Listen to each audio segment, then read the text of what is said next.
సంక్రాంతి పండుగ సందడి మామూలుగా లేదు.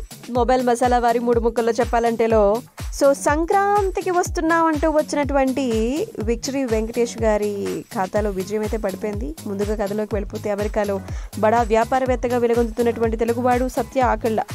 అతనితో స్వరాష్ట్రంలో ఓ 4-5 కంపెనీలు పెట్టించి ప్రజల మన్ననలు పొందాలి అని చెప్పి తెలంగాణ సీఎం కేశవ అతన్ని హైదరాబాద్కి తీసుకురావటం, అతని సెక్యూరిటీ బాధ్యతల్ని మీనాక్షికి అప్పచెప్పటం. అయితే సత్య భాగ్యనగరానికి రాగానే పాండే గ్యాంగ్ అతన్ని కిడ్నాప్ చేయటం. అయితే ఈ విషయం బయటకు పొక్కితే ప్రభుత్వం పడిపోతుందన్న భయంతో సీఎం కేశవ ఓ రహస్య ఆపరేషన్ చేపట్టాలని చెప్పి నిర్ణయించుకోవటం. ఇందుకోసం చెప్పి మాజీ police officer, encounter specialist Yadagiri Damodar Raju alias Chinnaraju alias Vendiraju alias చిన్నరాజును రంగంలోకి దించడం జరుగుతుందన్నమాట. దీంతో ఈ ఆపరేషన్ కోసం రాజును ఒప్పించేటువంటి బాధ్యతను అతని మాజీ ప్రేయసి మీనాక్షికి అప్పచెప్తారు. ఆవిడ మరి ఏం చేశారు, తర్వాత ఏం జరిగింది, పోలీసు వ్యవస్థపై కోపంతో ఉద్యోగాన్ని వదిలేసినటువంటి రాజును ఆపరేషన్ కోసం మీనాక్షి ఒప్పించగలిగిందా లేదా, తన భర్త ప్రేమ విషయం తెలిసి ఆ ఆపరేషన్కు పంపించడానికి భాగ్యం ఒప్పుకుందా లేదా, వీళ్ళ ముగ్గురు కలిసి చేసినటువంటి ఆపరేషన్లో వాళ్ళకి ఎదురైనటువంటి సవాళ్ళు ఏమిటో తెలుసుకోవాలంటే నవ్వుకుంటూ చూసేయచ్చు సంక్రాంతికి వస్తున్నాం. నంబర్ 2, ఇది ఒక క్రైమ్ అంశంతో పొడిపడినటువంటి కథ. అది కూడా కుటుంబ కథా చిత్రం. ఇందులో ఓ బ్రేకప్ కథ యాడ్ అయ్యింది. ఓ బడా వ్యాపారవేత్తను ఒక రౌడీ ముఠా కిడ్నాప్ చేయటం, అతన్ని కాపాడి తీసుకొచ్చేందుకు ఒక మాజీ పోలీస్ ఆఫీసర్ తన మాజీ ప్రేయస్తో పాటు భార్యతో కలిసి రెస్క్యూ ఆపరేషన్ చేయటం. క్లుప్తంగా చెప్పుకుంటే ఇది కానీ నిజానికి ఈ పాయింట్ ను సినిమా టీం వారు టీజర్ ట్రైలర్స్ తోనే చెప్పేసినా వాళ్ళ ముగ్గురి ప్రయాణం ఎలా ఎంటర్టైనింగ్ గా సాగింది అనేది ఇంట్రెస్టింగ్ గా చూపించడం జరిగిందనమాట. నంబర్ 3, గతంలో ఎన్నో పోలీస్ ఆఫీసర్ క్యారెక్టర్స్ లో వెంకీ గారు కనిపించినా కూడా మాజీ పోలీస్ ఆఫీసర్ గా భలే ఆకట్టుకున్నారు. ఒకవైపు భార్యను అమితంగా ప్రేమించేటువంటి భర్తగా కనిపిస్తే, మరోవైపు లవర్ బాయ్ గా, ఇంకోవైపు సిన్సియర్ పోలీస్ ఆఫీసర్ గా డిఫరెంట్ రోల్స్ లో కనిపించారు. సినిమా అంతా కూడా తనదైన కామెడీ టైమింగ్ తో సినీ ప్రియుల్ని కడుపుబ్బా నవ్వించేశారు. వాళ్ళ అబ్బాయి కూడా చాలా ముద్దుగా మురిపించేస్తాడు అనమాట ఈ సినిమాలో. కథా నేపథ్యం వెంకీ, ఐశ్వర్య, మీనాక్షిల కామెడీ అండ్ పాటలు, యాక్షన్ సీన్స్ ఈ సినిమాకి హైలైట్ అని చెప్పాలన్నమాట.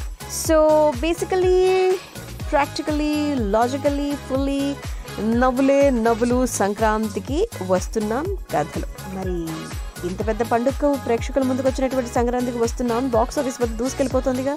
విక్టరీ వెంకటేష్ గారు కథానాయకుడిగా, అనిల్ రావిపూడి గారి దర్శకత్వంలో ఎంటర్టైనర్ వసూళ్ల వర్షం కురిపిస్తోందిగా.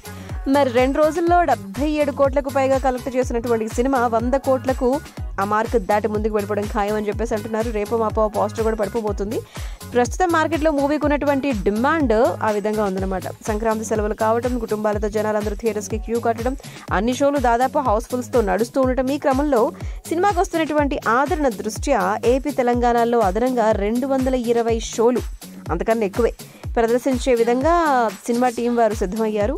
మరి ఈ విషయాన్ని తెలియజేస్తూ పోస్టర్ ని కూడా వారు షేర్ చేయడం జరిగిందనమాట. అయితే రామ్ చరణ్ గారు కథానాయకుడిగా, శంకర్ గారి దర్శకత్వంలో గేమ్ చేంజర్ కూడా రిలీజ్ అయ్యి దాదాపు 1 వారం రోజులు కావస్తోంది. మరోవైపు బాలకృష్ణ గారి డాకు మహారాజ్ మాస్ ని విశేషంగా ఆకట్టుకుంటుంది. ఆలస్యంగా రిలీజ్ అయినా కూడా సంక్రాంతికి వస్తున్నాం ఆక్యుపెన్సీలో మిగతా 2 సినిమాలతో పోలిస్తే గనక కాస్త ఎక్కువే ఉంది. కాబట్టి టికెట్స్ కోసం థియేటర్స్ కి వచ్చి అవి దొరక్కింటికి వెళ్ళిపోతున్నటువంటి వాళ్ళు చాలా మంది ఉంటున్నారు. కాబట్టి మరోవైపు కొన్ని చోట్ల మరుసటి రోజుకు సంబంధించినటువంటి టికెట్స్ ముందుగానే థియేటర్ వారిని సంప్రదించి కొనుగోలు చేసేస్తున్నారు. ఇందుకు సంబంధించినటువంటి వీడియోలు కూడా బాగా వైరల్ అవుతూ ఉన్నాయి. సంక్రాంతి సెలవులకు తోడు ఈ వీకెండ్ కూడా కలిసి రావడంతో సినిమా టీం వారు ఎక్స్ట్రా షోస్ ని పెంచాలని చెప్పి నిర్ణయం తీసుకున్నారు. ఆ మేరకు కొన్ని చోట్ల గేమ్ చేంజర్ షోస్ ని కొంచెం తగ్గించి సంక్రాంతికి వస్తున్నాం అదనపు షోస్ ని అడ్జస్ట్ చేయడం జరుగుతుంది అని చెప్పి కూడా మనం వింటూ ఉన్నాము. అండ్ రామ్ చరణ్ గారి అభిమానులకు మరి మింగుడు పడని విషయమే కానీ వ్యాపార పరంగా చూసుకుంటే కనుక డిమాండ్ అండ్ సప్లై అందుకు గాను ఈ విధంగా నేను చేయాల్సి వస్తుంది అని చెప్పి నిర్మాత దిల్ రాజు గారు, పైగా 2 సినిమాలకు ప్రొడ్యూసర్ గారు దిల్ రాజు గారే కావడంతో స్క్రీన్లు పెంచే విషయంలో పెద్దగా సమస్యలు ఎదురు కాలేదని చెప్పి ఇండస్ట్రీ టాక్ అనమాట. మరి ఈ సందర్భంగా విక్టరీ వెంకటేష్ గారు మాట్లాడుతూ, నేను ఫ్యామిలీ సినిమా చేసిన ప్రతిసారి ప్రేక్షకులు థియేటర్స్ కి వచ్చి ఆస్వాదించడం, వారి ముఖాల్లో నవ్వులు చూడడం ఒక మంచి అనుభూతిని అందిస్తోంది. ఇప్పుడు అదే పంథాలు వచ్చినటువంటి సంక్రాంతికి వస్తున్నాను ఇంత పెద్ద హిట్ చేసినందుకు చాలా సంతోషంగా ఉంది అని చెప్పి విక్టరీ వెంకటేష్ గారు చెప్పారనమాట. అండ్ ఐశ్వర్య రాజేష్, మీనాక్షి చౌదరి, విక్టరీ వెంకటేష్ గారు హీరో హీరోయిన్స్ గా నటించినటువంటి సినిమాని అనిల్ రావిపూడి గారు తెరకెక్కించారు. దిల్ రాజు గారి సమర్పణలు శిరీష్ గారు ప్రొడ్యూస్ చేశారు. అండ్ ఈ సినిమా రిలీజ్ అయిన సందర్భంగా హైదరాబాద్లోని సక్సెస్ మీట్ని వారు పెట్టడం. ఈ సందర్భంగా హీరో వెంకటేష్ గారు మాట్లాడుతూ, మేము మంచి ఫ్యామిలీ సినిమా అందివ్వాలి అనేటువంటి లక్ష్యంతో బరిలోకి దిగాము. అనుకున్నట్టుగానే ఈ పండగకి మా సినిమాని ఇంత బాగా ఆదరిస్తున్నందుకు ప్రేక్షకులకు మనస్ఫూర్తిగా కృతజ్ఞతలు అని చెప్పి అన్నారు. అండ్ ఇది అనిల్ గారి కెరీర్లోనే బిగ్గెస్ట్ బ్లాక్ బస్టర్. ఇది వెంకీ పొంగల్.